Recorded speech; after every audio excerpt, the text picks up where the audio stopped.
Expat New York que vous avez écrit en 2012 et que vous proposez gratuitement sur votre site. C'est un livre autobiographique qui s'adresse non seulement aux expatriés de France, mais aussi à toute personne qui s'interrogerait sur son désir de changer de vie pour aller vers d'autres terres, d'autres lieux, d'autres espaces.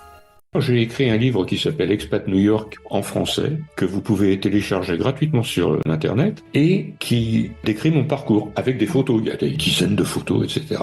Des fois, on me dit « t'aurais pu donner un autre titre ». Oui, mais enfin, Expat New York, c'est ce que je suis maintenant. Mais j'explique dans ce livre comment je le suis devenu. Toute mon expérience dont nous parlions avant a fini par m'amener ici, à contribuer, à m'enrichir pour peut-être mieux survivre ici, mieux comprendre comment j'allais me débrouiller ici. Et donc ça s'appelle Expat New York, ce que je suis, mais malgré tout, ça fait quand même 48 ans que je suis ici, donc c'est le plus gros de ma vie. Et tout ce qui s'est passé avant est ce qui m'a amené ici. Ça fait maintenant plus de 9500 francophones du monde entier l'ont téléchargé. 450 personnes m'ont remercié, non seulement de l'avoir écrit, mais de l'avoir mis gratuitement sur Internet, parce que si j'avais cherché à le vendre, ils l'auraient jamais acheté, bien évidemment.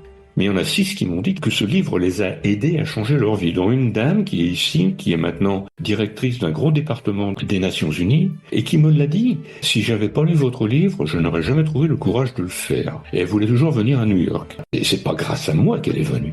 C'est grâce à elle. Elle n'est pas la seule, en effet, à avoir trouvé l'inspiration pour partir vers de nouvelles étendues. C'était une jeune Italienne de 28 ans qui m'a dit « Je croyais être trop vieille, mais mon rêve c'est de vivre à Paris. Votre livre m'inspire et je vais le faire. » J'ai trouvé ça merveilleux, puis je me suis dit, à 28 ans, elle est trop vieille, mais mon Dieu. Ben oui. Tout est relatif. C'est relatif, j'allais vous dire. Oui, c'est très relatif. Quel conseil aimeriez-vous donner à un jeune qui rêve de partir, aux États-Unis ou ailleurs d'ailleurs? Alors, ce que je recommande moi, aux jeunes qui ont entre 21 et 25 ans, qu'ils aient fait des études ou pas, c'est de prendre au moins 1 an, et possiblement 2, et partez. Vivez l'aventure. Vous ne direz pas par la suite « Ah, si je l'avais fait, qu'est-ce qui se serait passé ?» Il n'y a pas à avoir de regrets pour ne pas l'avoir fait. Si ça se passe bien, très bien. Si ça ne se passe pas très bien, vous rentrez en France et vous n'aurez rien perdu. Au contraire, vous aurez une expérience de la vie que vous n'auriez jamais connue autrement. Qu'avez-vous encore envie de partager aujourd'hui? La joie de vivre. Quel est votre rêve? Et que peut-on encore vous souhaiter? C'est de continuer de faire ce que je fais.